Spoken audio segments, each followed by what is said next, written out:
Dear students, तो आज आप लोग पढ़ने वाले हैं एसी करंट का लेक्चर 3।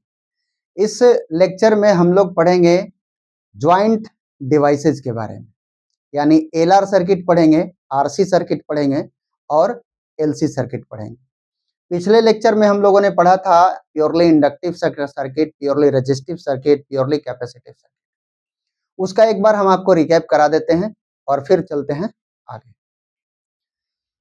तो देखिए कि यही 3 डिवाइसेज हम लोग पिछले दिन अलग अलग सर्किट के रूप में पढ़े थे ना, और आज हम लोग इसको पढ़ने वाले हैं। ठीक, तो इसका रिकैप कैसा है जरा देखते हैं। रिकैप में हम देखते हैं कि इक्वेशन ऑफ ईएमएफ सभी में एक ही है। इक्वेशन ऑफ करंट इसमें सेम फेज में है, इसमें π/2 पीछे, इसमें π/2 आगे है। कैपेसिटिव सर्किट में π/2 आगे है करंट, मतलब कैपेसिटिव सर्किट में पोटेंशियल जो होता है करंट से पीछे होता है और करंट आगे होता है, और इसमें क्या होता है कि करंट पीछे होता है, पोटेंशियल आगे होता है। फेजर डायग्राम हम लोग इस तरह पढ़े थे, इसको दिखाए थे, और साथ में हम लोग ये भी देखे थे कि करंट जो इसमें होता है उसका फॉर्मूला ये होता है। इसमें जो करंट होता है उसका ईएमएफ बाई एक्सएल होता है, एक्सएल का वैल्यू ओमेगा एल होता है, और कैपेसिटिव सर्किट में जो करंट होता है उसका फॉर्मूला होता है ई नॉट बाई एक्सी, एक्सी का फॉर्मूला होता है 1/ओमेगा सी। ऐसे करके सब एक जगह आप लोग एक जगह नोट कर सकते हैं, नोट करने से एक जगह पे सारा डिफरेंस समझ में आ जाएगा। अब आगे हम लोग देखते हैं, स्टार्ट होता है एलआर सर्किट। एलआर सर्किट में देखो मोमेंटरीली टाइम के लिए हम मान लेते हैं कि करंट इधर जा रहा है, वैसे करंट तो बदलते रहता है ना, डायरेक्शन इसका इधर जा रहा है, तो इसमें जो जाने वाला करंट है उसका डायरेक्शन अगर ऐसे है तो इसमें भी ऐसा ही रहेगा, है ना। दोनों में करंट का डायरेक्शन सेम रहेगा। पोटेंशियल जो होता है रेजिस्टिव सर्किट में करंट के डायरेक्शन में ही होता है, और इसमें पोटेंशियल आगे होता है। ईएमएफ अक्रॉस इंडक्टर करंट से π/2 आगे होता है। फेजर डायग्राम कैसे करेंगे? फेजर डायग्राम में हम लोग इसको ऐसे दिखा सकते हैं, ये तो करंट हो गया, ये VR हो गया, दोनों सेम डायरेक्शन में, ये VL हो गया। ऐसे इफेक्टिव ईएमएफ क्या होगा? तो इफेक्टिव ईएमएफ इन दोनों के बीच होगा, क्योंकि ये होता है वेक्टर सम, कुछ फाई एंगल पर। इफेक्टिव जो ईएमएफ होगा वो ये दोनों ईएमएफ का वेक्टर सम होता है, इसलिए इसका डायरेक्शन हम लोग ऐसे दिखा देते हैं। जो इफेक्टिव ईएमएफ होता है, मान लो यही ना हुआ इफेक्टिव ईएमएफ, इसके क्रॉस जो इफेक्टिव ईएमएफ होगा वो इसके बराबर हो जाएगा जो अप्लाइड ईएमएफ है। अप्लाइड ईएमएफ का इक्वेशन क्या है?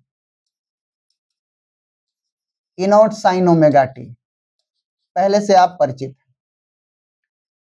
और इसका इक्वेशन लिखिए या फिर अप्लाइड ईएमएफ का लिखिए, बात एक ही है। अब करंट को देखिए, इस सर्किट में करंट का इक्वेशन क्या होना चाहिए? इफेक्टिव ईएमएफ से फाई कम, यानी करंट का इक्वेशन हो जाएगा I naught sine omega T minus phi. Phase difference कितना आया? फाई आया, फेज डिफरेंस आ गया फाई। ऐसे इस तरह हम लोग देख लिए।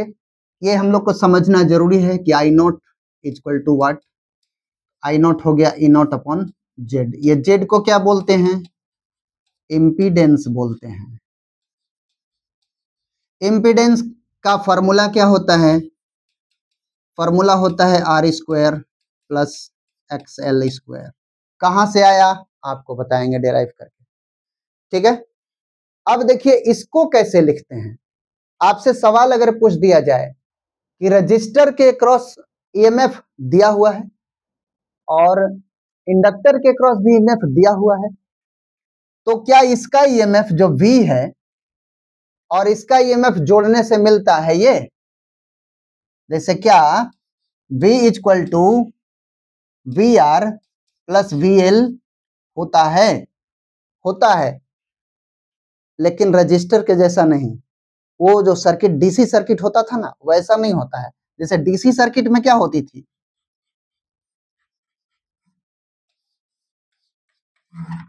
ऐसे होता था। अगर V यहाँ है, V1 अगर इसके क्रॉस है, V2 इसके क्रॉस है, तो V equal to V1 plus V2 ऐसा कर लेते थे। लेकिन एसी सर्किट में ऐसा नहीं होता है, इसमें वेक्टर सम होता है। क्यों वेक्टर सम होता है, थोड़ा सा हल्का बता देते हैं आपको। देखो एक्चुअली इसका इक्वेशन लिखेंगे तो V nought R sine omega करके कुछ आएगा, इसका भी साइन फंक्शन आएगा, इसका भी साइन फंक्शन। तो इस बात से क्या समझ में आती है कि ये एक एसएचएम है, ये भी एक एसएचएम है, रियली भी एसएचएम बात है ही, क्योंकि चार्ज जो है कंडक्टर में ओसिलेट ही तो कर रहा है ना। तो ओसिलेट अगर कर रहा है तो इसका ये जो एक्सक्यूट कर रहा है पार्टिकल, तो पार्टिकल का एक्सक्यूट करने का जो इक्वेशन हुआ वो एसएचएम का इक्वेशन हो गया। तो इसके क्रॉस भी इक्वेशन हो गया एसएचएम का, ये भी एसएचएम का इक्वेशन हो गया। और दो एसएचएम इक्वेशन जब आपस में सुपर इम्पोज करते हैं तो उसका जो एम्पलीट्यूड होता है फॉर्मर टू के एम्पलीट्यूड के वेक्टर सम के बराबर होता है। ये हम लोग एसएचएम में पढ़े थे। If two SHM equation is added then third equation is formed and magnitude of या amplitude of third equation is equal to vector sum of equation, vector sum of amplitude of former two SHMs।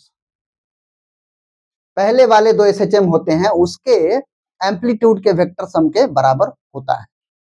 इसके आधार पे इसका अगर हम निकालना चाहेंगे तो हमको उसके आधार पे इसका सम ऐसे लिख सकते हैं, बट निकालेंगे कैसे, इसके लिए हम यहाँ पे लिख लेते हैं। ऐसे देखो, ये हो गया ईएमएफ का इक्वेशन, करंट का इक्वेशन। अब यहाँ पे हम लिख लेते हैं effective EMF. V nought is equal to amplitude लिख रहे हैं हम लोग, nought instantaneous, amplitude V nought R square V nought L square. Vector sum लिख दें, वेक्टर सम अगर लिखेंगे तो 2 V nought R V nought L cos 90 हो जाएगा, क्योंकि दोनों के बीच में 90 डिग्री का एंगल है, cos 90 0 हो जाएगा, इसलिए इतना ही रहेगा। तो इफेक्टिव ईएमएफ हमारा ऐसा आएगा। अगर आपके सामने सवाल कर दिया जाएगा कि यहाँ पर मान लिया जाए कि 3 वोल्ट है और यहाँ 4 वोल्ट है, तो इफेक्टिव ईएमएफ कितना होगा, तो 3 का स्क्वायर प्लस 4 का स्क्वायर अंडर रूट 5। मतलब सीधा सीधा नहीं, 3 प्लस 4 नहीं, ऐसे नहीं, वेक्टर सम करना है। तो आप ऐसे निकाल सकते हैं। अब हमारे पास सवाल एक बचा हुआ रह गया कि जेड कैसे आया, ये तो बताइए। तो इसके लिए देखो क्या करेंगे हम लोग, इसका नाम भी लिख लेते हैं ऐसे, इफेक्टिव, या फिर लिख लें इम्पीडेंस। इम्पीडेंस कैसे मिला, Z is equal to this, ये कैसे मिला। तो since V is equal to V nought is equal to root under V nought R का स्क्वायर V नॉट L का स्क्वायर, ऐसा तो लिखे हम लोग यहाँ। हम लोग यहाँ पे लिख सकते हैं V नॉट R के बदले I नॉट R, चलेगा ना। V नॉट L के बदले I नॉट XL, तो क्या यहाँ लिखेंगे, अब देखो, root under I nought R square I nought XL square V nought L V nought is equal to, अब देखो यहाँ पे आई नॉट को हम बाहर निकाल लेते हैं और रूट के अंदर बच गया R square plus XL square. I naught को इधर कर दो, V naught by I naught root under R square plus XL square. देखो effective EMF by current, effective current तो जेड मिल गया, अब ये हो गया Z root under R square plus XL square. यही जेड का फॉर्मूला हम लोग का डेराइव हो गया। आप इसको नोट कर लीजिए और आगे हम देखते हैं आगे, ठीक है, पॉज करके नोट कर लीजिए। ठीक है, हाँ ये देखिए क्वेश्चन है, किसको बनाइए, find effective voltage of given LR circuit if voltage across register is 30 volt end voltage across inductor is 40 volt. तो बस वही वोल्टेज का जो इक्वेशन हम लोग बनाए थे उसके हिसाब से हम लोग लिख लेते हैं, V equal to root under 30 का स्क्वायर प्लस 40 का स्क्वायर। आंसर क्या आएगा 50, है ना आसान। इसमें हम लोग को सीधे सीधे वोल्टेज जोड़ने का जरूरी नहीं है, ये वेक्टर सम होता है। ठीक, आंसर देखिए जरा, वही आंसर था। आगे देखिए नेक्स्ट क्वेश्चन देखिए, find current in given circuit.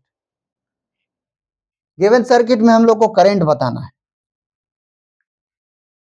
EMF दिया हुआ है, यहां रेजिस्टेंस दिया है, यहां इंडक्टेंस भी दिया हुआ है, इंडक्टिव रिएक्टेंस भी दिया हुआ है। हमको करंट बताना है। करंट मतलब क्या, करंट मतलब आरएमएस करंट बताना है, क्योंकि यहाँ नाम नहीं दिया हुआ है कि कौन सी करंट बताना है। तो जब नाम नहीं दिया रहता है तो हम लोग क्या करते हैं, आरएमएस करंट बताते हैं या आरएमएस वैल्यू निकालते हैं, चाहे जिसका भी वैल्यू। कैसे निकालेंगे इसको, ईएमएफ तो दे रखा है ना, चलिए ईएमएफ दे रखा है तो हमको ईएमएफ क्या दे रखा है, ई नॉट दे रखा है। ई नॉट इक्वल टू कितना है 200 है, और इसका क्या मिलेगा इफेक्टिव जेड क्या हो जाएगा, जेड हमारे पास हो जाएगा इसका हो जाएगा 6 ओम है, लेकिन इसका तो निकालना पड़ेगा ना जी, निकालिए। X L equal to omega L होता है, ओमेगा कितना है 100 है, एल कितना है 80 इंटू 10 टू पावर -3, यही है ना। आंसर क्या आएगा इसका, अब ये सही कट जाएगा तो 8 ओम आ जाएगा, तो ये हो गया 8 ओम। तो अब हम लोग निकालेंगे जेड को 6 स्क्वायर प्लस 8 का स्क्वायर यानी 10 आ गया। अब 10 को हम यहाँ पे आई नॉट में निकालते हैं, I naught equal to E not by Z होता है, यही हम लोग अभी पढ़े हैं। तो आंसर आ जाएगा आई नॉट का 200 अपॉन 10 मतलब 20 वोल्ट, 20 एम्पियर आ गया। ये मिला हम लोग को पिक वैल्यू ऑफ करंट। हम लोग को करंट आरएमएस चाहिए, आई आरएमएस निकालना है, क्योंकि लिखा नहीं है कौन सी करंट। तो हम लोग का मिल जाएगा 20/√2 मतलब हो गया 10√2 एम्पियर। ऐसे ये आंसर हो गया। ओके नेक्स्ट देखिए 10 आ गया। हाँ चलो नेक्स्ट क्वेश्चन है हम लोग का, N AC circuit, in an AC circuit a resistance R is connected in series with an inductance L. If the phase angle between voltage and current be 45, the value of inductive reactance will be. Inductive reactance का क्या value होगा। देखो phase का angle अगर हम बना रहे हैं तो फेज एंगल में देखते हैं कि ये हम लोग का है वी आर और ये है वी एल। इसको हम लोग लिख सकते हैं आई एक्सएल और इसको लिख सकते हैं आई आर, ऐसा लिख सकते हैं। मतलब हम लोग करंट तो दोनों का सेम ही है ना, इसलिए हम इसको ये भी लिख सकते हैं ऐसे करके, ये तो वी, ये तो आर हो गया और ये एक्सएल हो गया और ये हो गया जेड, जेड ऐसे, और ये हो गया फाई, फाई ऐसा हो गया। अब देखो जरा angle between voltage and current 45, ये है वोल्टेज और ये है करंट, एंगल बोला 45, मतलब ये समझ में आ रहा है कि 45 तो तभी होगा, ये बीचों बीच में तभी होगा जब ये और ये दोनों बराबर होगा ना। तो दोनों बराबर होगा मतलब इंडक्टेंस का जो वैल्यू, इंडक्टिव रिएक्टेंस का जो वैल्यू, यही ना इंडक्टिव रिएक्टेंस, इंडक्टिव रिएक्टेंस का वैल्यू जो होना चाहिए आर के बराबर होना,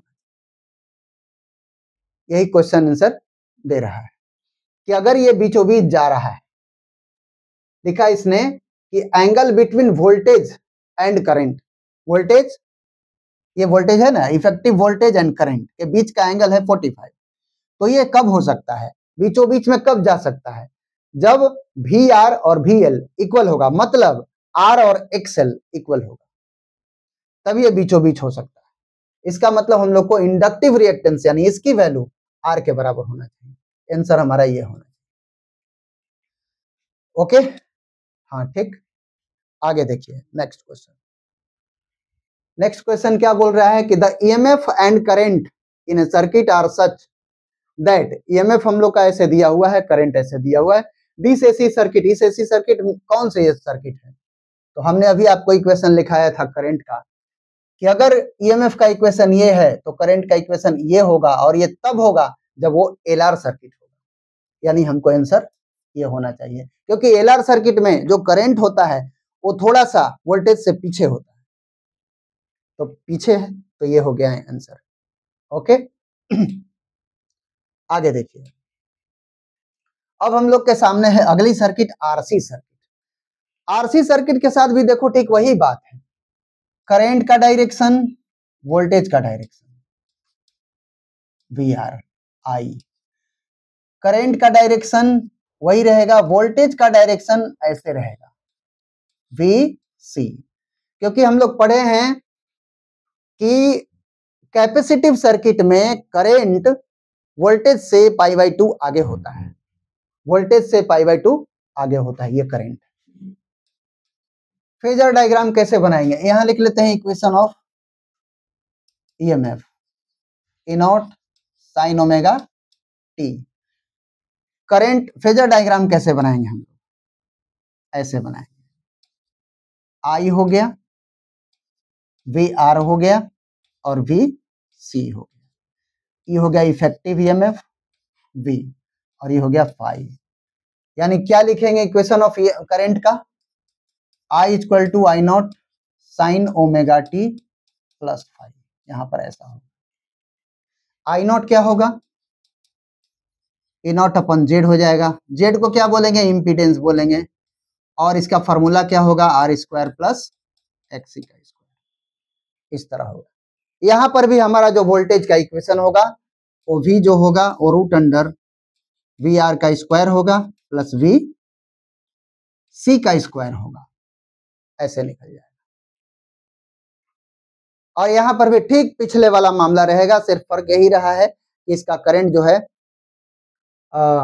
ईएमएफ से फाई एंगल आगे होता है। फाई कैसे निकलेगा, फाई निकालने के लिए सब में एक ही बात है, जो एलआर सर्किट हमने पढ़ा और जो आरसी सर्किट हमने पढ़ा, ये दोनों में फाई निकालने का एक ही तरीका है कि एक सर्किट ऐसे हम लोग ट्रायंगल बना लेते हैं, और ट्रायंगल का नाम होता है इम्पीडेंस ट्रायंगल होता है, यही हमारा फाई है, ये आर है, और ये अगर एक माने एलआर सर्किट है तो हम यहाँ पे लिख देंगे एक्सएल, और अगर आरसी सर्किट है तो हम यहाँ पे लिख देंगे एक्स। फाई का वैल्यू कैसे निकलेगा,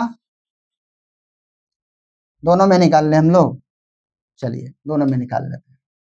अगर एलआर सर्किट है तो फाई इक्वल टू हो जाएगा XL upon are,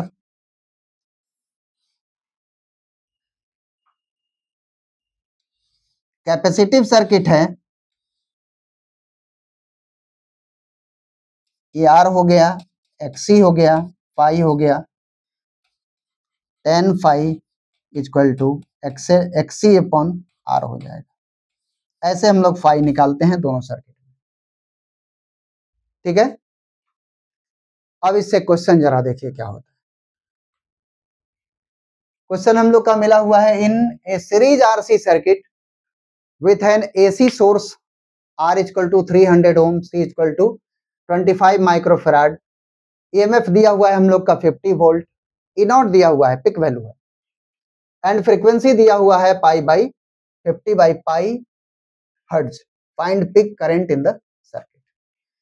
pick current बताना है, मतलब आई नॉट बताना है, क्या होगा, ई नॉट बाई जेड होगा। जेड क्या कैसे मिलेगा, यहाँ पर जेड हम लोग को मिल जाएगा, आर तो ऑलरेडी दिया है 300 का स्क्वायर कर देंगे, हमारे पास एक्स सी नहीं दिया है जो वैल्यू होता है ओमेगा सी।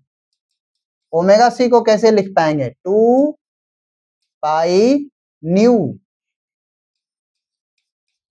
और सी कितना है 25 into 10 to power 6, pi pi cut जाएगा, 10 to power 6 upon 100 into 25, 2 zero से काट लो इसको, 4 हो जाएगा, 10 टू पावर 4 बाई 25, आंसर क्या आएगा, 2 जीरो 2 जीरो यहाँ आ गया,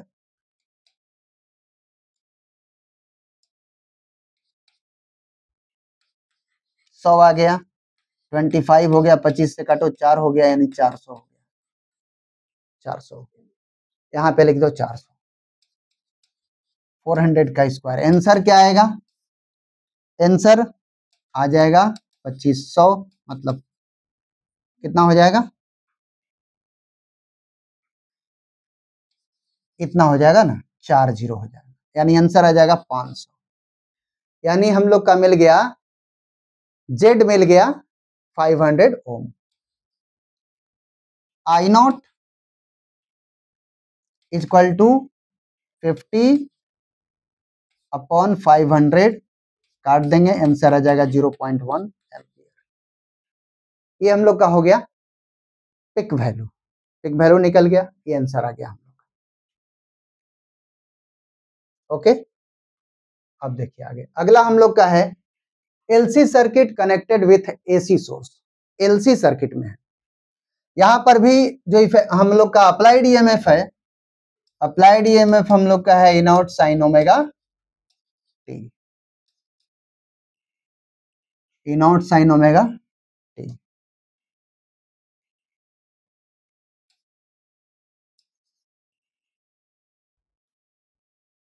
साइन ओमेगा टी हो गया। ओके, अब इसके थ्रू देखिएगा ध्यान से, करेंट ऐसे है, पोटेंशियल ऐसे, करेंट ऐसे है, पोटेंशियल ऐसे, कैसे ग्राफ बनेगा हम लोग का, VC VL, फेजर डायग्राम कैसे बन जाएगा, ऐसे बन जाएगा, VC बनेगा, VL बनेगा, I हो जाएगा। अगर if VL greater than VC, तो फाइनल जो बनेगा वो ऐसे बन जाएगा, I हो गया इधर, VL हो गया, और ये हो गया V इफेक्टिव, क्योंकि इसमें से ही घटेगा तो जो बचेगा वो इसी डायरेक्शन में बचेगा, ऐसा बन जाएगा। एंगल क्या हो जाएगा, पाई बाई 2, इफेक्टिव ईएमएफ और करंट के बीच का एंगल हो जाएगा पाई बाई 2। अगर if VC greater than VL होगा तो इस तरह बनेगा, ये हो गया VC, I हो गया ये, और ये हो गया 90 डिग्री एंगल। यहां पर भी करंट और इफेक्टिव ईएमएफ के बीच में एंगल पाई बाई 2 बनेगा। इक्वेशन ऑफ करंट क्या होगा, I not sine omega T pi by 2, ऐसा हो सकता है। ठीक है, I नॉट कैसे निकलेगा, I nought equal to E not upon Z. Z कैसे बनेगा, एक्सएल माइनस एक्सी का होल स्क्वायर।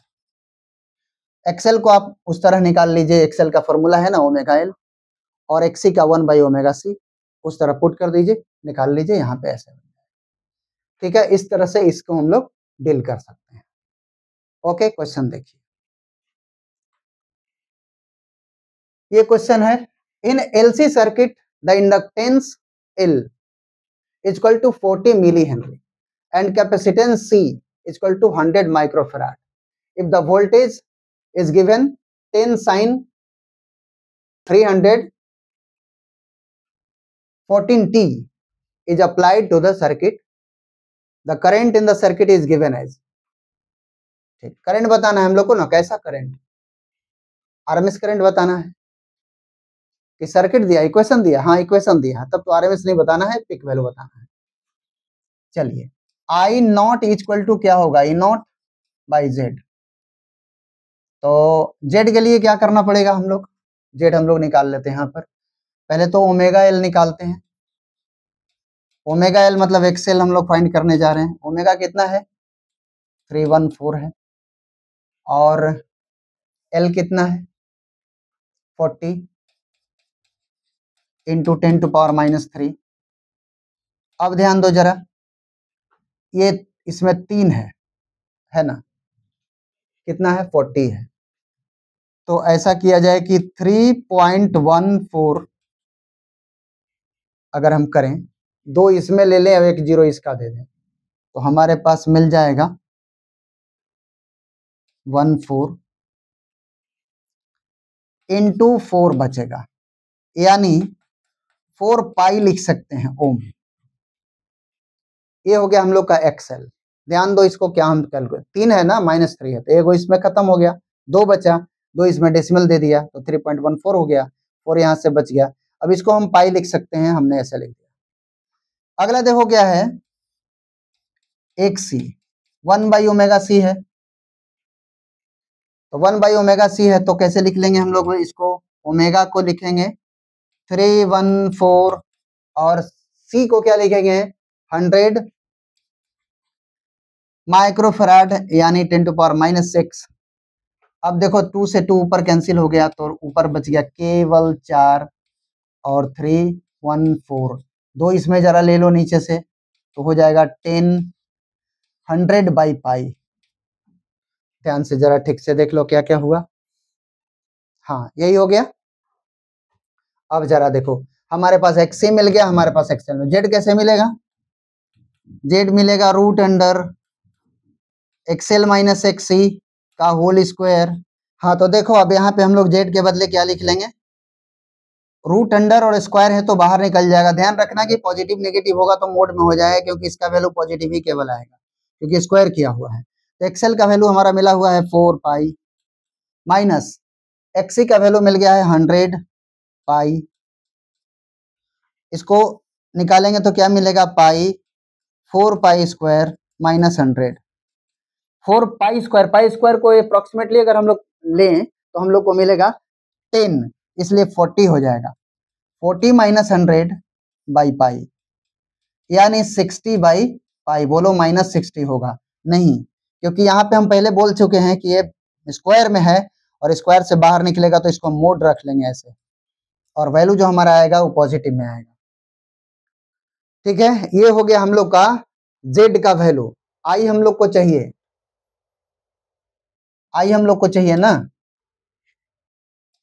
आई नॉट, तो ई नॉट हमारा कितना दिया हुआ है, ई नॉट दिया हुआ है 10 अपॉन, इसको लिख लेना है 60 पाई, कट कर ले इसको अगर हम लोग, तो मिल जाएगा पाई अपॉन 6, मतलब हो गया 3.14/6। आंसर करेंगे तो क्या मिलेगा, 0.5 आएगा, 0.5, या तो ये आंसर होगा या ये आंसर होगा, यही दोनों में से होगा, क्योंकि 0.5 की बात हो रही है। लेकिन ध्यान ये देना है कि ये इसमें बड़ा कौन है,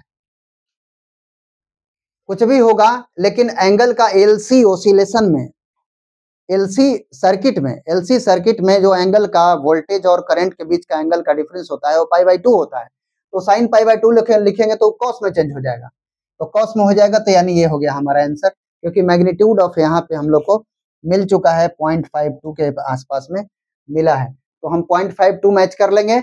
और इतना प्लस साइन इतना प्लस π/2 करेंगे तो कॉस हो जाएगा, तो ये हो जाएगा आंसर। ओके ओके, आंसर हम लोग का ये हो गया। ठीक है ठीक है, तो अब आप लोग इसका नोट बना लेंगे और पढ़ लेंगे और क्वेश्चन को प्रैक्टिस कर लेंगे। फिर हम अगला लेक्चर में आपको आगे LCR सर्किट और आगे टॉपिक के बारे में बताएंगे। Thank you.